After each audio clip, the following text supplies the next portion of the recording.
नमस्कार, मैं हरि, आप देख रहे हैं डिजिटल न्यूज झारखंड। आइए जानते हैं झारखंड के प्रमुख खबरों के बारे में। इससे पहले से छोटी सी निवेदन की अगर आप चैनल में नए हैं तो चैनल को सब्सक्राइब अवश्य कर लें ताकि झारखंड के हर छोटी बड़ी खबर आप तक पहुंचा सकें। तो चलिए शुरू करते हैं आज की पहली और बड़ी खबर से। रिटायर्ड शिक्षकों को सरकार का दशहरा गिफ्ट 6% इंटरेस्ट के साथ होगा बकाया भुगतान। दरअसल बता दें, राज्य के विश्वविद्यालय एवं अंगीभूत कॉलेजों के रिटायर्ड सभी शिक्षकों के छठे वेतनमान की अंतर राशि का भुगतान ब्याज के साथ होगा।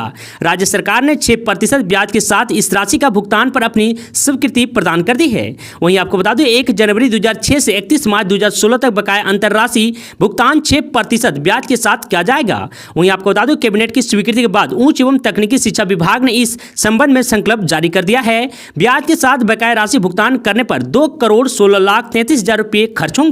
दरअसल राज्य सरकार ने विश्वविद्यालय एवं अंगीभूत कॉलेजों के शिक्षक एवं कर्मियों को छठे वेतनमान का लाभ देने के क्रम में रिटायर्ड शिक्षकों को भी 1 जनवरी 2006 की तिथि से इसका वैचारिक लाभ तथा 1 अप्रैल 2010 से वास्तविक लाभ पेंशन में देने का निर्णय लिया था। हालांकि पिछले साल मार्च में इस आदेश को निरस्त करते हुए 1 जनवरी 2006 से वास्तविक लाभ देने का निर्णय लिया गया है। वहीं आपको यह भी बता दूं कि 25 जुलाई 2022 को कैबिनेट की बैठक में इसकी स्वीकृति मिली, लेकिन बाद में उच्च न्यायालय ने एक अन्य याचिका में सभी योग्य रिटायर्ड शिक्षकों को 6% ब्याज के साथ बकाया भुगतान करने को कहा है। इसके बाद राज्य सरकार ने सभी योग्य रिटायर्ड शिक्षक को इसका लाभ देने का निर्णय लिया गया है। सीएम हेमंत सोरेन ने मेगा लिफ्ट सिंचाई परियोजना का किया शिलान्यास। दरअसल बता दूं, झारखंड के मुख्यमंत्री हेमंत सोरेन ने देवघर के सारठ की सिकटिया मेगा लिफ्ट सिंचाई परियोजना का सोमवार को शिलान्यास किया। उन्होंने कहा कि हर खेत को पानी मिले और सिंचाई को लेकर किसानों को कोई परेशानी का सामना न करना पड़े। इसी प्रतिबद्धता के साथ वे आगे बढ़ रहे हैं। आने वाले दिनों में गंगा नदी का पानी पाइपलाइन के जरिए खेतों तक पहुंचाया जाएगा। लोगों की भावनाओं, उम्मीदों और जरूरतों को ध्यान में रखकर सरकार कार्य योजना बना रही है। आपको बता दूं, किसानों की आय बढ़ाने और उन्हें आत्मनिर्भर बनाने के लिए सरकार संकल्पित है। रेलवे की तरफ से बम्पर मौका, ट्रैक पर मेहनत करने वाली महिला रेल कर्मचारी बदल सकेगी विभाग। दरअसल बता दें, रेलवे ट्रैक पर कुदाल फावड़ा चलाकर हाथ तोड़ मेहनत करने वाली महिला रेल कर्मियों को अब दफ्तर में बाबुओं की तरह काम करने का अवसर मिलेगा। ट्रैकमैन के साथ गार्ड और लोको पायलट के रूप में काम करने वाली महिला रेल कर्मियों को दूसरे विभाग में काम करने की अनुमति मिलेगी। वहीं आपको बता दूं, महिलाएं अपनी सुविधा के अनुसार विभाग बदल सकेगी। रेलवे ऐसी महिलाओं को विभाग बदलने का मौका देने जा रही है। दरअसल आपको बता दूं, रेलवे बोर्ड ने मामले पर संज्ञान लेकर ट्रैकमैन, सहायक, लोको पायलट और गार्ड के रूप में काम करने वाली महिलाओं को दूसरे विभाग में काम करने का अवसर दिया है। वहीं जानकारों का कहना है कि 1900 ग्रेड वाली महिला रेल कर्मी को जूनियर क्लर्क को टेक्नीशियन बनने का मौका मिलेगा। वहीं 2800 ग्रेड वाली महिला रेल कर्मियों को सीनियर क्लर्क, सीनियर टेक्नीशियन व बुकिंग क्लर्क के रूप में सेवा देने का अवसर मिलेगा। इसके साथ ही 4200 ग्रेड वाली महिला कर्मचारी कार्यालय अध्यक्ष के पद पर सेवा दे सकेगी। दुर्गा पूजा से पहले कोल कर्मियों को मिलेगा बोनस, 85,000 रुपये पर बनी सहमति। दरअसल बता दो, कोल इंडिया के लगभग 2.2 लाख कर्मियों को इस वर्ष 85,000 रुपये बोनस मिलेगा। राशि का भुगतान 21 अक्टूबर या उससे पहले हो जाएगा। बोनस की यह राशि पिछले वर्ष की तुलना में 8,500 रुपये ज़्यादा है। गत वर्ष 76,500 रुपये मिला था। बता दो, बोनस यानी परफॉर्मेंस लिंक्ड रिवॉर्ड पर फैसला रविवार को दिल्ली में संपन्न बैठक में हुआ। आपको बता दो, पूर्वाह्न 11 बजे से स्कॉप कॉम्प्लेक्स स्थित कोल इंडिया के कार्यालय में शुरू हुई बैठक में कोल इंडिया प्रबंधन बोनस देना चाह रहा था। इसका मजदूर यूनियन के प्रतिनिधियों ने विरोध किया। यूनियन प्रतिनिधि ने 1,20,000 रुपये बोनस की मांग कर रही थी। उनका तर्क था कि कंपनियों ने अच्छी कमाई की है, इसका हिस्सा कर्मियों को मिलना चाहिए। अंत में कोल इंडिया प्रबंधन ने 85,000 रुपये बोनस देने पर सहमत हुए। आपको सरकारी स्कूलों में अब खेल खेल में पढ़ेंगे बच्चे, तनाव से रहेंगे कोसों दूर, शिक्षा विभाग के ये हैं प्लान। दरअसल बता दूं, झारखंड के हेमंत सोरेन सरकार की योजना है कि पढ़ाई को लेकर बच्चे तनाव से कोसों दूर रहे और खेल खेल में अपनी पढ़ाई पूरी कर ले। आपको बता दूं, शिक्षा विभाग इसकी तैयारी में जुटा हुआ है। इसके लिए शिक्षकों को ट्रेनिंग भी दी जा रही है ताकि वे स्कूल के बच्चों को खेल खेल में पढ़ा सके। इसके जरिए प्रयास है कि तनाव मुक्त रहते हुए सरकारी स्कूल के बच्चे नैतिक शिक्षा ग्रहण कर सके। आपको बता दूं, राज्य के 80 उत्कृष्ट विद्यालय और 41 अन्य स्कूलों में इस योजना को लागू करने की तैयारी की जा रही है। आपको बता दूं, इससे बच्चों के अंदर सोशल इमोशनल लर्निंग के तहत जीवन कौशल विकसित करने का प्रयास किया जाएगा। बताया जा रहा है कि बच्चों के लिए प्रतिदिन 45 मिनट की 1 घंटी होगी। हालांकि इसे हर विषय में पढ़ाई के साथ बीच में 10 मिनट के कार्यक्रम के जरिए बच्चों को तनाव मुक्त किया जा सकता है। आपको बता दूं, इस कार्यक्रम का नाम दिया गया है हर्ष जोहार पाठ्याचार्य। नाम की तरह ही बच्चों को खुश रखते हुए पढ़ाई करने का प्लान तैयार किया गया है।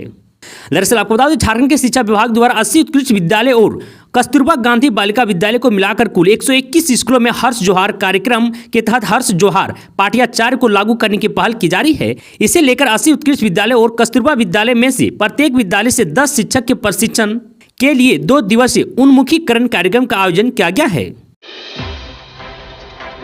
झारखंड में युवाओं को नहीं मिला बेरोजगारी भत्ता, सरकार ने सरेंडर किए 123.2 करोड़।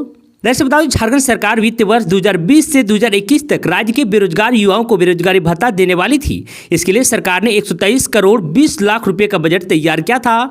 बता दें कि इसे लेकर सुदेश महतो ने श्रम मंत्री से विधानसभा में सवाल किया था। उन्होंने बताया था कि 123 करोड़ 20 लाख रुपए के अलावा 87 करोड़ 66 लाख रुपए मुख्यमंत्री प्रोत्साहन योजना के लिए बजट में रखा गया था, उसे भी लौटा दिया गया है। श्रम मंत्री के साथ हुए चर्चा में विधायक ने दावा किया था कि सरकार ने अभी तक एक भी युवा को बेरोजगारी भत्ता का भुगतान नहीं किया है। तो वहीं आपको बता दूं, इस साल मार्च में वित्त वर्ष 2022 से 2023 के बजट में युवाओं के लिए वित्त मंत्री ने बेरोजगारी भत्ता के रूप में मुख्यमंत्री सारथी योजना का ऐलान किया है। इस योजना के अंतर्गत शिक्षित बेरोजगार युवक युवतियों को कौशल प्रशिक्षण योजना के लिए 1000 और महिला व दिव्यांग को 1500 रुपये भत्ता देने की योजना है। प्रशिक्षण के बाद भी नौकरी नहीं मिलने की स्थिति में अगले 6 महीने तक यह प्रोत्साहन भत्ता दिया जाएगा। एनसीपी के एकमात्र विधायक ने सोरेन सरकार से समर्थन वापस लेने की दी चेतावनी। दरअसल बता दूं, हुसैनाबाद से विधायक कमलेश सिंह ने कहा कि पार्टी ने 2020 में झारखंड में सोरेन सरकार को इस शर्त पर समर्थन दिया था कि हुसैनाबाद को एक जिला बनाया जाएगा, लेकिन यह शर्त अब तक पूरी नहीं की गई। वहीं आपको बता दूं, झारखंड में राष्ट्रवादी कांग्रेस पार्टी के एकमात्र विधायक कमलेश सिंह ने सोमवार को मुख्यमंत्री हेमंत सोरेन की सरकार को चेतावनी दी है। उन्होंने कहा कि अगर 31 अक्टूबर तक पलामू जिले के एक उपमंडल हुसैनाबाद को अलग जिला नहीं बनाया गया तो वह हेमंत सोरेन के नेतृत्व वाली गठबंधन सरकार से समर्थन वापस ले लेंगे।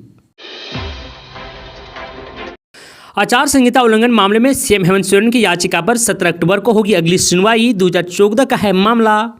दरअसल बता दूं, झारखंड हाईकोर्ट के जस्टिस एसके द्विवेदी की अदालत में मुख्यमंत्री हेमंत सोरेन की याचिका पर सुनवाई हुई। अदालत ने विस्तृत सुनवाई के लिए 17 अक्टूबर की तिथि निर्धारित की है। वहीं आपको बता दें कि वर्ष 2014 के चुनाव के दौरान हेमंत सोरेन अपनी पार्टी के प्रत्याशी के पक्ष में चुनाव प्रचार करने गई थी। उस दौरान आदित्यपुर थाना में उन पर चुनाव आचार संहिता उल्लंघन करने का मामला दर्ज किया गया था। वहीं आपको बता दें, इस मामले की सुनवाई पश्चिमी सिंहभूम जिले की सिविल कोर्ट में चल रही है। याचिका में निचली अदालत में चल रही रोक लगाने और प्राथमिकी निरस्त करने की मांग की गई है। मस्जिद के पास जय श्री राम का नारा लगाने लगे, खूब हुई पत्थरबाजी, बजरंग दल के कई कार्यकर्ता घायल। दरअसल बता दूं, झारखंड के हजारीबाग जिले में दो समुदाय के बीच तनाव और पत्थरबाजी में बजरंग दल के 10 कार्यकर्ता जख्मी हो गए। उनमें महिला भी शामिल है। पुलिस ने सोमवार को बताया कि बजरंग दल के सभी कार्यकर्ता रांची में आयोजित सूर्य जागरण यात्रा कार्यक्रम में शामिल होकर हजारीबाग लौट रहे थे, तभी इनकी बस पर पत्थरबाजी की गई। पुलिस ने बताया कि यह घटना पेलावल इलाके में एक मस्जिद के नजदीक में हुई है। पत्थरबाजी की घटना रविवार की रात 8:45 पर हुई। वहीं आपको बता दो, हजारीबाग के पुलिस अध्यक्ष मनोरंजन रतन छोटे ने पीटीआई से बताया कि अभी तक कोई गिरफ्तारी नहीं हुई है, लेकिन 2 ही ग्रुप के बदमाश इस घटना में शामिल है। इन सभी की पहचान की जाएगी और जो भी इसमें शामिल है उनकी पहचान कर उन पर कार्रवाई की जाएगी। आखिरी चरण में बीजेपी की संकल्प यात्रा, कांग्रेस के निशाने पर बाबूलाल मरांडी। दरअसल बता दो, चुनाव से पहले झारखंड में सियासी सरगर्मी तेज हो गई है। वैसे तो तमाम दल अपने अपने तरीके से चुनावी रणनीति बनाने में जुटे हैं, लेकिन बीजेपी संकल्प यात्रा के जरिए सीटों को साधने की तैयारी कर रही है। जहां बीजेपी के प्रदेश अध्यक्ष और प्रदेश के पूर्व सीएम बाबूलाल मरांडी यात्रा कर सभी सीटों पर बीजेपी के पक्ष में माहौल बनाने की जुगत में लगे हैं। हालांकि बीजेपी की यह संकल्प यात्रा आखिरी चरण में है, लेकिन इस बार सियासी थमने का नाम नहीं ले रही है। आपको बता दो, झारखंड में चुनावी सरगर्मियां तेज होने लगी है। चुनाव से पहले तमाम दल लोकसभा और विधानसभा की सीटों को साधने में जुटी है। बात करें बीजेपी की तो पार्टी संकल्प यात्रा के जरिए फिलहाल प्रदेश की विधानसभा सीटों पर पार्टी के पक्ष में माहौल बनाने की कोशिश कर रही है। आपको बता दो, भारतीय जनता पार्टी के प्रदेश अध्यक्ष और विधायक बाबूलाल मरांडी की संकल्प यात्रा झारखंड के सभी 81 विधानसभा सीटों पर जारी है। मूल रूप से संकल्प यात्रा में बाबूलाल मरांडी हेमंत सोरेन सरकार और इंडिया गठबंधन पर हमला बोल रहे हैं और जनसभाओं के जरिए बीजेपी सरकार की उपलब्धियां जनता तक पहुंचा रहे हैं। दरअसल आपको बता दें, संकल्प यात्रा को 7 चरणों में विभाजित किया गया है। पहला चरण 17 से 20 अगस्त तक था, जबकि दूसरा चरण 23 से 27 अगस्त हुआ था। वहीं आपको बता दें, सितंबर में 4 चरणों का आयोजन किया गया है और अब आखिरी चरण 3 से 10 अक्टूबर तक है। यानी अब बाबूलाल मरांडी की संकल्प यात्रा आखिरी चरण में है। यही वजह है कि वे जनसभाओं में प्रदेश सरकार पर पहले से भी ज्यादा प्रहार कर रहे हैं।